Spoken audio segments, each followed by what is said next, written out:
Bismillahirrahmanirrahim. Alhamdulillahirabbil alamin. Wassalatu wassalamu ala sayyidina Muhammadin asyrafil mursalin wa ala alihi wa sahbihi ajma'in. Subhanaka la ilma lana illa ma 'allamtana innaka antal alimul hakim wa tub 'alaina innaka antat tawwabur rahim.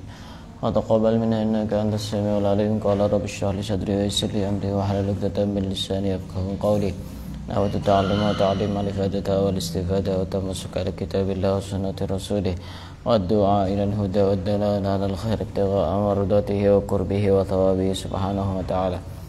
قال المصنف رحمه الله تعالى ونفعنا به وبعلومه وأمدنا بأسرار الدارين آمين.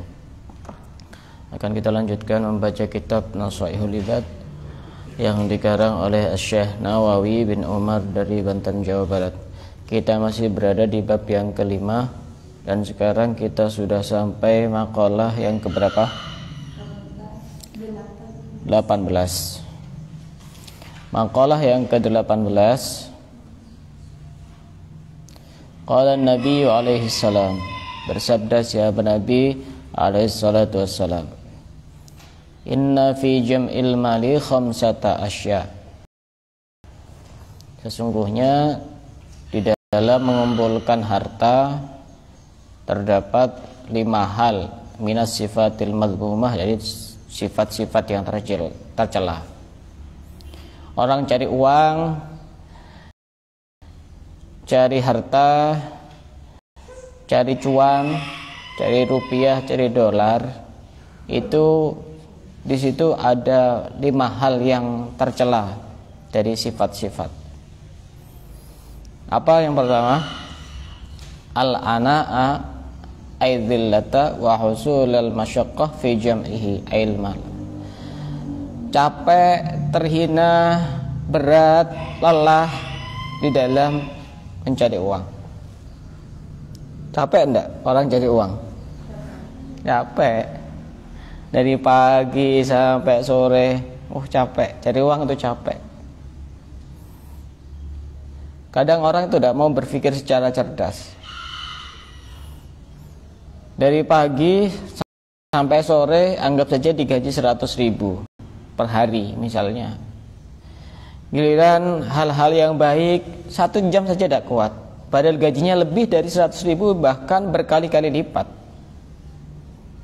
Kan seperti itu mestinya. Kita ngomong sama orang sejam, 2 jam, 3 jam kuat.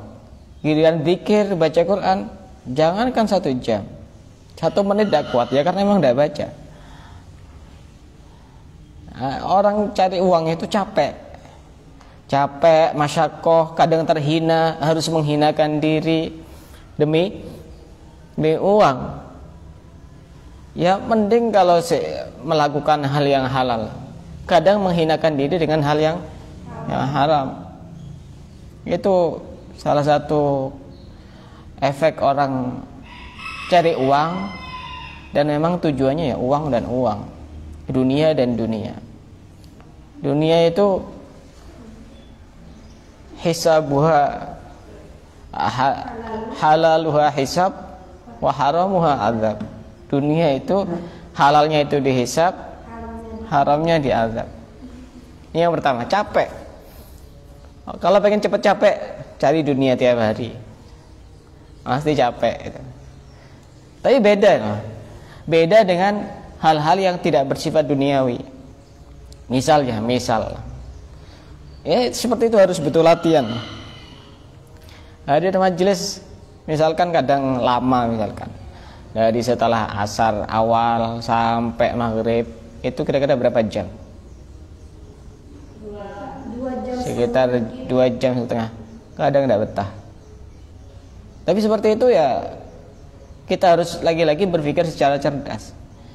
Dengan mencari dunia yang mungkin tidak ada bandingannya apa-apa dibanding akhirat, kenapa saya kok harus capek? Beda. Orang ketika lama di dalam hal kebaikan, kemudian selesai, itu rasanya di dalam hati itu nyaman, tenang, damai. Pokoknya senang, tidak bisa diungkapkan dengan kata-kata. Tapi kalau orang cari dunia, capek, sakit hati, campur-campur semuanya. Ini yang pertama. Orang itu kalau cari uang capek, capek hati, capek pikiran, capek tenaga, menghabiskan waktu dan tenaga. Jika memang tujuannya murni dunia, karena tidak semuanya itu tercela orang cari dunia. Jika memang tujuannya adalah untuk akhirat, inna dunya mazraatul akhirah. Dunia itu adalah tempat berladang untuk di akhirat. Artinya nanti panennya itu di akhirat. Ini pertama. Yang kedua, wasyughla an dzikrillahi ta'ala bi islahihi. Orang kalau sibuk mencari dunia, itu pasti biasanya disibukkan untuk mengingat Allah, untuk berzikir kepada Allah, karena lebih sibuk untuk ngurusi dunia. Apalagi ngurusi dunia di dunia perempuan, make up ini, make up itu, saya belum lengkap sih. Apa ada namanya, apa namanya, skincare, ada fresh care. Masya Allah. Belum satu selesai masih ada. Oh ini nanti alis matanya harus pakai apa yang hijau-hijau, biru-biru itu apa namanya? Bukan, yang di mata itu loh. Softland. Softtek.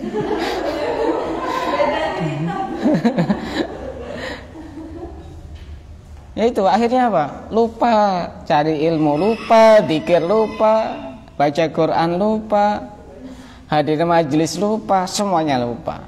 Gara-gara ngurusi dunia. Ya kalau dituruti tidak ada selesainya ngurusi dunia itu. Kurang. Ya memang seperti itu, memang manusia itu selalu digoda oleh setan. Ngelawan godaan setan itu lebih gampang. Ngelawan santet dan sihir itu lebih gampang dibanding ngelawan godaan setan. Nggak bisa. Buktinya di dalam surat Al-Falaq itu kan surat yang turun untuk ketika Rasulullah terkena sihir kan? Qul a'udzu birabbil falaq min syarri ma khalaq wa min syarri ghasiqin idza waqab wa min syarri naffatsati fil 'uqad. Nafasat itu meniup di dalam uqad, itu semacam tali-tali ditiup kemudian terkena sihir. Allah itu hanya menggunakan satu nama ketika membahas tentang santet, ketika membahas tentang sihir. Qul a'udzu birabbil falaq. Satu, birabbil falaq. Tapi giliran membahas tentang waswas, di mana waswas ini juga salah satu godaan setan, menggunakan 3 nama. Qul a'udzu birabbin nas, malikin nas, ilahin nas, min syarril waswasil khannas. 3. Jadi ngelawan santet itu gampang, tidak susah. Ngelawan sihir itu gampang. Lawan waswas itu lebih susah. Sudah dinas oleh Al-Quran. Nah ini kedua, sisi negatif kedua orang yang selalu mencari uang itu disibukkan untuk memperbaiki uangnya, memperbaiki hartanya, memperbaiki tubuhnya, sampai lupa ingat kepada Allah, ingat kepada kebaikan, ingat kepada ibadah, tidak ingat kepada cari ilmu, tidak ingat untuk berzikir, tidak ingat untuk baca Quran dan lain sebagainya. Ya lagi-lagi orang itu kalau mindsetnya uang dan uang ya beda. Saya harus tepat waktu, khawatir nanti gajinya dipotong. Tapi coba kalau itu diterapkan di dalam panggilan-panggilan Allah, apa kita tidak malu ketika derajat kita itu direndahkan oleh Allah gara-gara kita sering telat memenuhi panggilan Allah gitu. Itu yang kedua, sibuk untuk ngurusi dunia itu biasanya orang itu lupa kepada Allah, lupa kepada yang lainnya. Yang ketiga, wal khaufa min salibihi ay akhidhi bil qahri. Takut untuk dirampok. Kalau orang itu sibuk untuk mencari dunia, al bil ikhtilas, dirampok, dijambret, dibegal. Itu kalau orang sibuk untuk mencari dunia. Karena sebenarnya setiap apapun yang hilang dari kita itu dinilai sedekah, makanya yang ikhlas. Lagian kita juga tidak bisa untuk mengembalikan seperti semula lagi. Anggap saja kalau ada yang hilang itu anggap sedekah. Urusan itu dipakai apa? Itu kan urusannya dia. Yang penting kita niat sedekah. Misalnya tipe-tipe kita ini harus dipaksa kalau sedekah. Kalau udah dipaksa tidak jadi sedekah itu. Ya akhirnya dihilangkan oleh Allah uang-uangnya, ini itu macam-macam. Dicuri. Dicuri sama orang, dicuri sama tuyul, dicuri sama babi ngepet, macam-macam itu. Orang itu kalau rutin baca rotib hadat itu insya Allah tidak ada tuyul masuk rumahnya. Orang bisa kemasukan tuyul rumahnya itu karena tidak istiqomah. Tidak istiqomah sholatnya, tidak istiqomah zikirnya, wiridnya. Ada yang tidak beres di rumahnya itu. Kok sampai sekelas tuyul itu sekelas jin yang ecek-ecek. Iya, tuyul itu ecek-ecek. Dan gampang ditakut-takuti, berbeda dengan jin-jin yang lain. Tuyul itu gampang ditakut-takuti. Tuyul sama HP itu beda. Kalau HP itu baru mahal, kalau second murah. Tapi tuyul itu kebalikannya. Tuyul itu kalau baru itu murah, kalau second itu mahal. Ada loh orang yang jual beli tuyul itu ada. Saya dapat informasi satu itu yang paling murah itu 5 juta. Satu tuyul 5 juta. Itu tuyul yang masih baru itu. Baru kan dia masih belum pengalaman. Yang second itu yang mahal karena dia sudah terjun ke lapangan berkali-kali, lebih pengalaman. Gampang kalau pengen uang kita tidak bisa dilihat tuyul itu gampang.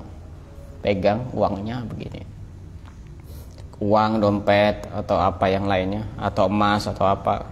Bacakan surat Yasin ayat 9, dibaca 9 kali. Wajalna baina aydihim sadda wa min khalfihim saddan faghshaynahum fahum la yubsirun. Baca 9 kali, tiupkan. Insyaallah ada kelihatan nih. Tuyul-tuyul tidak kelihatan. Tidak akan kelihatan. Itu sudah terbukti. Jangan gampang-gampang tergoda dengan dunia.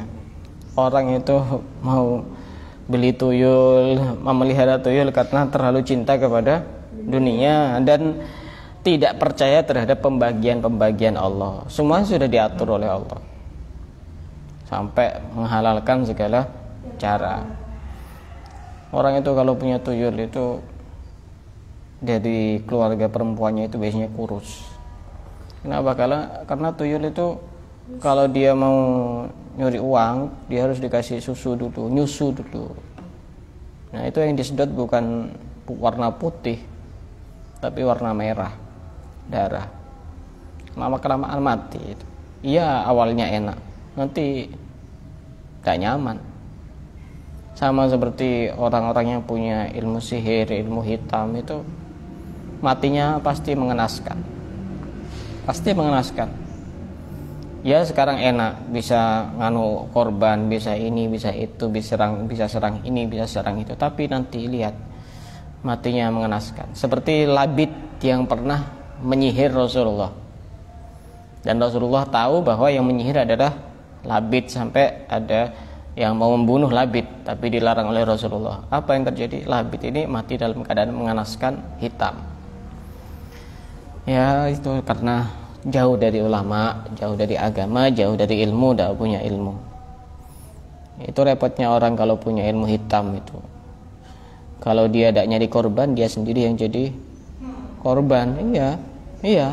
Orang punya ilmu hitam seperti itu. Tidak ngurus mau salah mau tidak salah, pokoknya saya harus cari korban. Kalau tidak, saya sendiri yang jadi korban. Lebih baik cari yang putih-putih saja, jangan yang hitam-hitam. Kan lebih bercahaya kalau putih-putih daripada yang hitam itu. Yang pertama, yang kedua, yang ketiga, wasarikihi. Hah? Yang keempat ya? Kok bisa yang keempat? Iya. Takut kehilangan uang itu dengan cara dirampok atau dicuri. Wasarikihi.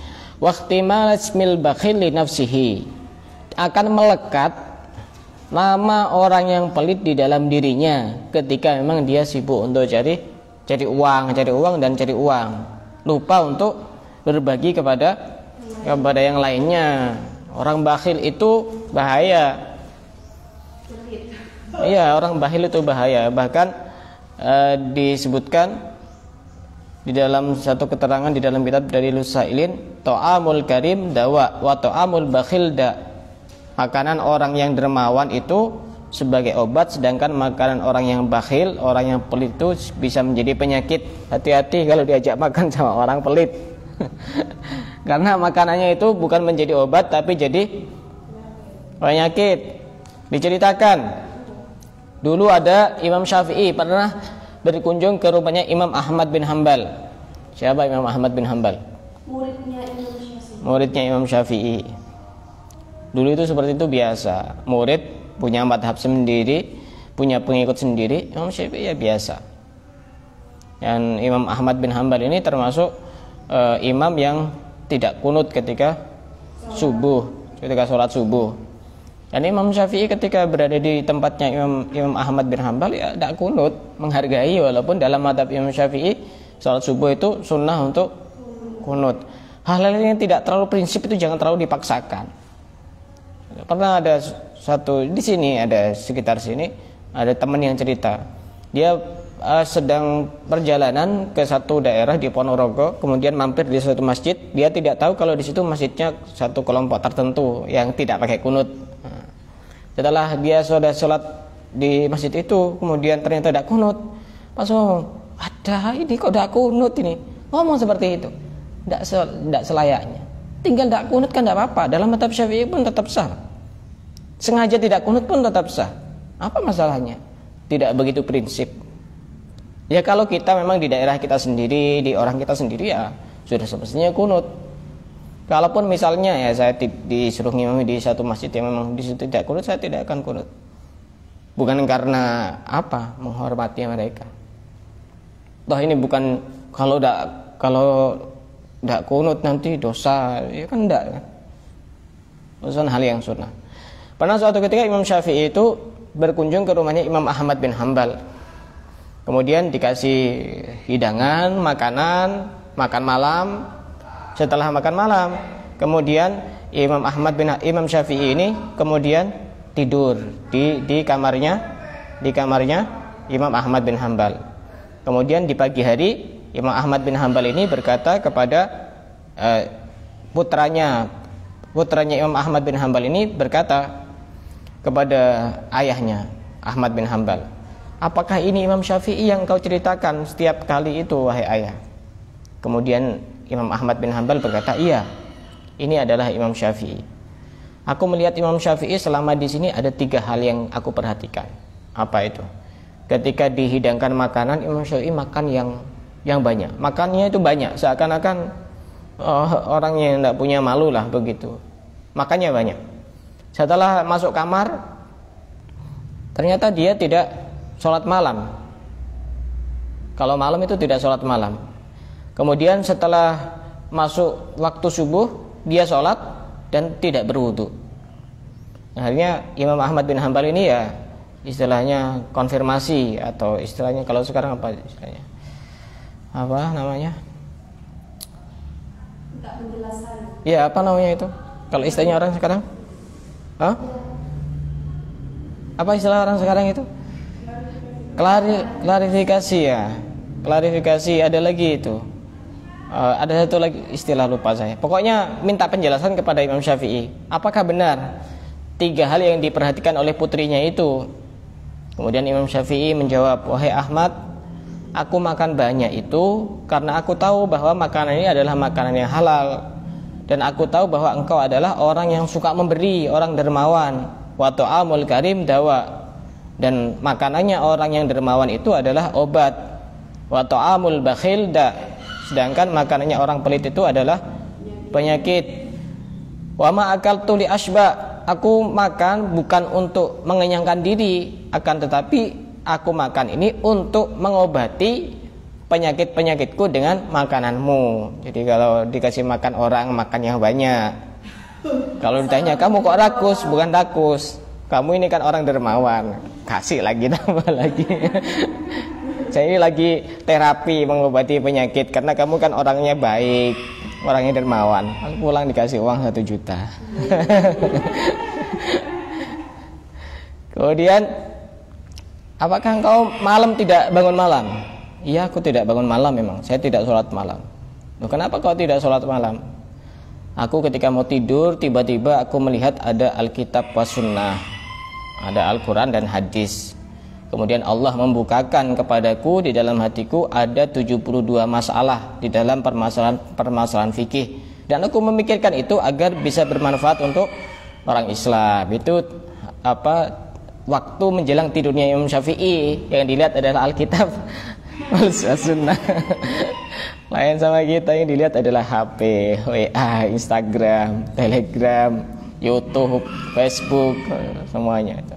Jadi Imam Syafi'i tidak sampai punya kesempatan untuk sholat malam, karena memang memikirkan itu, permasalahan itu.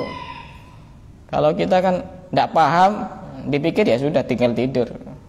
Kalau Imam Syafi'i itu gimana caranya biar paham walaupun tidak bisa tidur. Dan kenapa aku kok tidak wudu sebelum melaksanakan sholat subuh? Ya karena memang Imam Syafi'i itu tidak tidur-tiduran. Lain kan? Tidur-tiduran dengan tidur itu tidak sama. Sehingga Imam Syafi'i tidak berwudu. Ya, ini sudah jelas semuanya. Makanya apa-apa itu butuh klarifikasi. Nah, ini orang kalau dia sibuk untuk mencari dunia akan tertanam dicap di dalam dirinya itu orang yang bakhil. Biasanya seperti itu. Kalau memang murni tujuannya adalah dunia, itu biasanya seperti itu. Bakhil itu pasti ada. Yang kelima, wa mufaraqatas sholihin min ajlihi. Dia akan terhalang dari berkumpul dengan orang-orang soleh. Karena apa? Sibuk cari dunia. Yang lain lagi kumpul sama ulama, yang lain lagi hadir majelis zikir, yang lain lagi hadir majelis ilmu, dia hadir bersama uangnya, dia hadir bersama pekerjaannya, dia hadir bersama hartanya, dia hadir bersama kesenangan duniawinya. Terhalang berkumpul dengan ulama, orang-orang soleh. Orang yang jarang hadir majelis ilmu, majelis yang baik itu pertama orang kaya. Coba teliti sendiri. Ini saya mendengar ceramahnya Habib Segaf Bahrun dari Bangil, Pasuruan. Orang kaya, rata-rata yang hadir majelis itu tidak kaya-kaya, tampangnya kayak kita ini. Tidak kaya-kaya orangnya. Kenapa kalau orang kaya kok takut hadir majelis? Nanti pahala sedekah begini, nanti saya jadi miskin nanti. Dikasih pahala sedekah terus tiap hari. Orang kaya jarang hadir majelis. Coba perhatikan sendiri. Hadir majelis, hadir tempat-tempat yang bagus, rata-rata ya hidupnya kayak kita ini, pas-pasan, miskin, nggak punya apa-apa. Orang kaya ya ada tapi jarang. Ada tapi jarang. Kedua, orang yang berilmu biasanya. Orang yang merasa dia punya ilmu, tapi itu hanya tipuan setan. Sehingga dia merasa, wah itu kan sama, itu keterangan seperti yang kemarin. Karena kemarin tuh ada orang yang komentar itu. Ada salah satu guru di wilayah Besuki.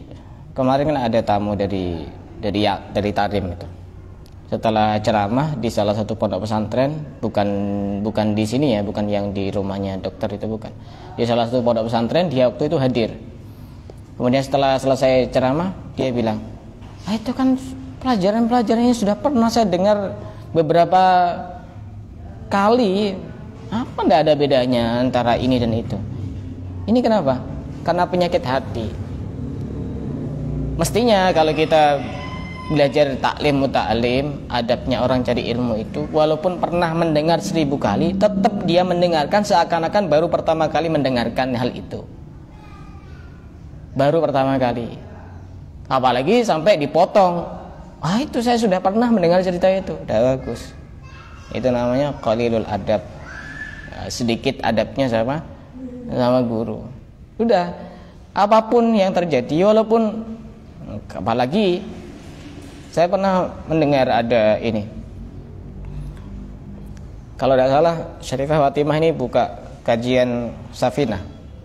Safinah ini kitab yang dasar banget itu dalam madhab Syafi'i, kitab fikih yang sangat dasar sekali.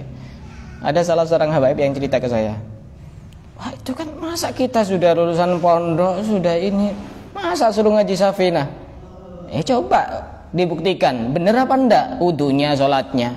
Orang kadang cuma ngaji dan ngaji, tapi prakteknya gimana enggak paham. Jangan lihat kitabnya, tapi lihat isinya. Yang menjelaskan juga sudah pikir panjang itu.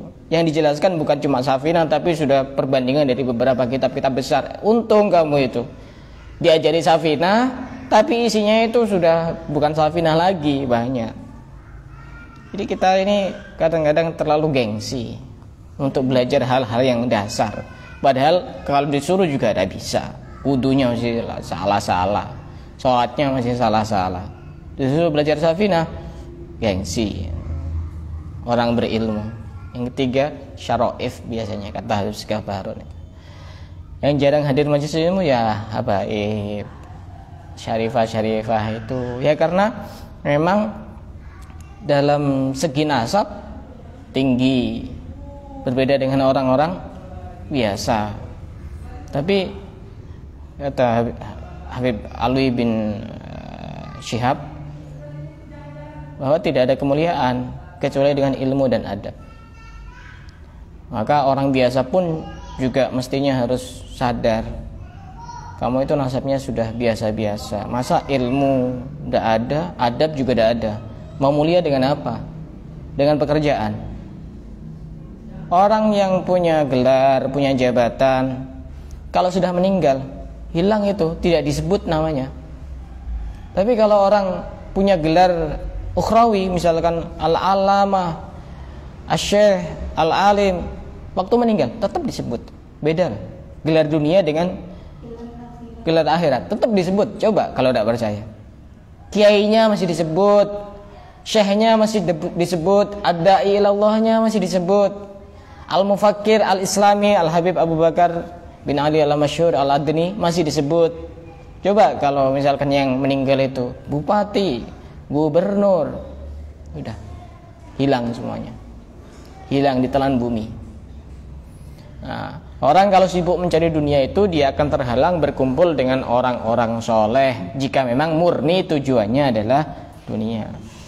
Kalau memang tujuannya bukan murni dunia, saya yakin dia masih punya kesempatan untuk berkumpul dengan orang-orang soleh.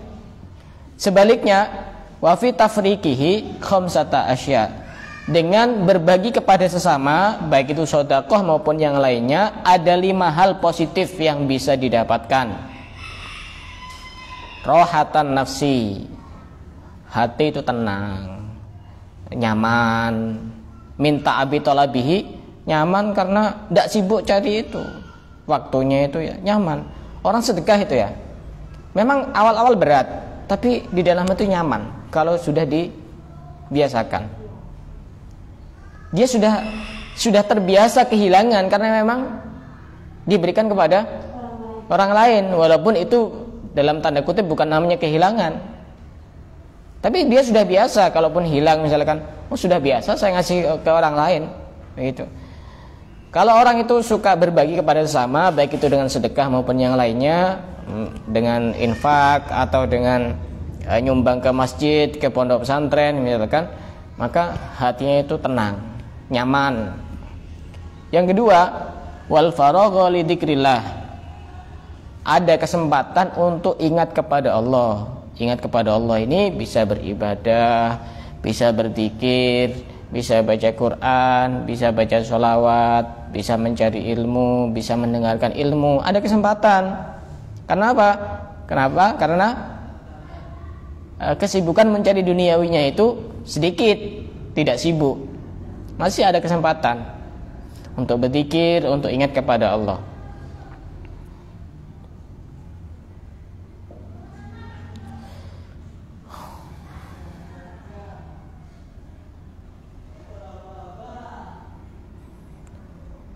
Ada kesempatan untuk ingat kepada Allah daripada dia suka menjaga hartanya. Tapi kalau orang tujuannya adalah mencari dunia dan dunia, maka dia sibuk untuk menjaga gimana hartanya biar tetap ada dan tidak bertahan dan tidak hilang. Wal amnu min salibihi wa sarikihi. Orang itu kalau dia berbagi kepada sesama, maka dia akan aman dari perampokan, pencurian. Ini hal yang perlu untuk kita renungkan. Kok tiba-tiba uang kita cepat habis, kok tiba-tiba uang kita hilang, kok tiba-tiba uang kita mungkin dicuri orang. Jangan-jangan kita jarang sedekah. Karena ini kata Rasulullah, orang itu kalau mau berbagi, tafrik itu membagikan, baik itu dengan sedekah maupun yang lainnya, kan macam-macam contohnya. Maka dia akan aman dari pencurian, akan aman dari kecopetan, perampokan, penjamretan, pembegalan, itu sudah aman insyaallah. Waqtisaba ismil karim li nafsihi, akan distempel oleh Allah yaitu orang yang dermawan. Orang yang dermawan itu orang yang mulia di sisi Allah. Bahkan ada namanya Musa Samiri. Tahu Musa Samiri? Musa Samiri itu orang yang mengaku jadi nabi pada masanya Nabi Musa. Nabi Musa ini dilarang oleh Allah untuk membunuh Musa Samiri. Kenapa? La taqtulis Samiri fa innahu sakhiyun. Jangan bunuh Samiri karena dia orang yang dermawan. Sampai segitunya loh. Padahal ngaku jadi nabi, tidak boleh membunuh, tidak boleh dibunuh sama Allah. Kenapa? Karena dia orang yang dermawan. Orang yang bakhil itu jangan ditemani. Ya teman ya sebatasnya saja, jangan terlalu akrab kalau sama orang-orang bakhil itu. Bahkan ada satu cerita, Imam Syafi'i ini pernah dikirimi uang dari Muhammad bin Hasan. Untuk apa uangnya? Uangnya ini untuk potong rambut di tempat pangkas rambut. Akhirnya Imam Syafi'i ini pergi ke satu tempat pangkas rambut, dan pada saat di tengah-tengah pangkas rambut ini datang orang kaya yang mau ngantri untuk pangkas rambut itu. Ternyata apa yang dilakukan oleh orang yang pangkas rambut ini? Ditinggalkan. Belum selesai tapi ditinggalkan. Kenapa? Karena ada orang kaya. Akhirnya waktu itu Imam Syafi'i ngasih uangnya cukup banyak. Ini bawa semua ini, bawa semua. Akhirnya orang ini malu, yang tukang pangkas rambut ini, dan sejak saat itu dia tidak meneruskan pekerjaannya karena dipermalukan oleh Imam Syafi'i. Karena memang dia pilih-pilih mana orang kaya, mana orang miskin, orang tidak punya. Dan dalam satu riwayat disebutkan dia tidak meneruskan karena saking banyaknya yang dikasih Imam Syafi'i uangnya itu. Anggap saja pangkas rambut sekarang 10.000, dia dikasih 1 juta gitu, kan jadi kaya gitu. Nah, seperti itu. Kalau dia itu suka berbagi kepada sesama, maka akan melekat di dalam dirinya ismul karim, orang yang dermawan. As-sakhiyu qaribun min Allah.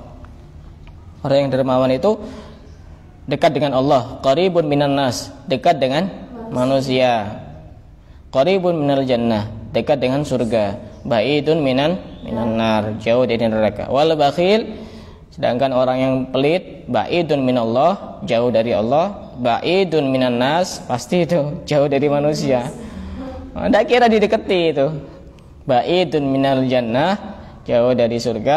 Qaribun minan nar, dekat dengan neraka. Dalam satu keterangan yang lain disebutkan al-ghaniyul bakhil ya'ishu fid dunya 'ishatal fuqara. Orang kaya yang pelit itu dia hidup di dunia seperti hidupnya orang fakir. Ya karena dia merasa ini takut ada yang hilang atau takut ada yang berkurang. Dia kaya memang, tapi dia merasakan hidupnya orang fakir. Ayuhasabu fil akhirah hisabal aghnia, tapi nanti di akhirat dia dihisab sebagai golongan orang-orang yang kaya. Bahkan saking pelitnya orang ya. Pernah ada cerita di sini. Orang ini pelit ini. Jadi waktu makan-makan di rumah sama keluarganya, tiba-tiba ada yang ngetuk-ketuk pintu. Dia sudah paham, ini kemungkinan orang ini mau minta-minta. Apa yang dilakukan oleh orang pelit ini? Dia langsung mengeraskan suara Allahu Akbar, biar disangka dia lagi sholat. Agar apa? Agar tidak minta-minta. Saking pelitnya orang itu. Yang berikutnya, wa musahabatas sholihin li firaqihi. Orang itu kalau suka berbagi kepada orang lain dari dunianya, maka dia ada kesempatan untuk berkumpul dengan orang-orang soleh sebab berbagi kepada sesama itu. Dikatakan oleh sebagian al-fusaha, orang yang fasih, orang juga seorang ulama, judur rajul yuhabbibuhu ila abdadihi wa bukhluhu yubaghiduhu ila auladihi. Dermawannya seseorang itu bisa menjadikan musuhnya cinta kepada dia, sedangkan pelitnya dia itu bisa menjadikan anaknya benci kepada dia. Anak sama orang tua, pinjam sepeda, pinjam ini, jangan. Bisa jadi dibenci sama anaknya. Ini bahaya kalau jadi orang tua seperti itu. Jadi orang tua pelit itu bahaya. Karena kalau anak ini sudah tidak percaya kepada orang tuanya, akhirnya percaya kepada orang lain. Ya kalau orang lain itu orang soleh, kalau tidak soleh, hanya pinjam kepada tetangganya, pinjam kepada siapa, hanya dia merasa berjasa. Kalau dia orang fasik gimana? Oh ternyata orang soleh seperti itu, saya lebih percaya kepada orang fasik, orang yang banyak dosanya. Bahaya. Jadi orang tua kalau dia pelit, dibenci sama anaknya. Tapi kalau orang itu dermawan, suka memberi, musuhnya pun itu bisa takluk gitu. Kalau dia itu suka, kalau istilah orang sekarang royal, gampangan itu. Tapi untuk hal-hal yang baik. Waqala ba'dul fusaha, sebagian orang yang fasih juga seorang ulama berkata, khairul amwali mastaraka hurran. Sebaik-baik harta itu adalah harta yang memperbudak orang yang merdeka. Artinya memperbudak dalam hal kebaikan. Waktunya sedekah, kita mau disuruh sedekah, itu namanya diperbudak oleh kebaikan. Hartanya diperbudak dalam hal kebaikan itu tidak apa-apa, justru hal yang bagus. Untuk cari ilmu ya bagus. Wa khairul a'mali mastahaqqa syukron, dan sebaik-baik amal itu adalah amal yang orang tersebut mensyukuri terhadap amalnya, maka itu adalah amal yang terbaik. Dan pada pembahasan yang berikutnya adalah maqalah yang ke-19, bahaya orang yang menumpuk-numpuk harta, mengumpulkan harta. Ada 5 bahaya. Itu tadi kan sifat yang mengiringi, tapi ini bahayanya ada sifat 5 yang sangat membahayakan, yang bisa membinasakan. Insyaallah akan kita lanjutkan pada pertemuan yang akan datang. Ada yang mau bertanya? Silakan yang mau tanya. Tidak ada? Wallahu a'lam bishawab.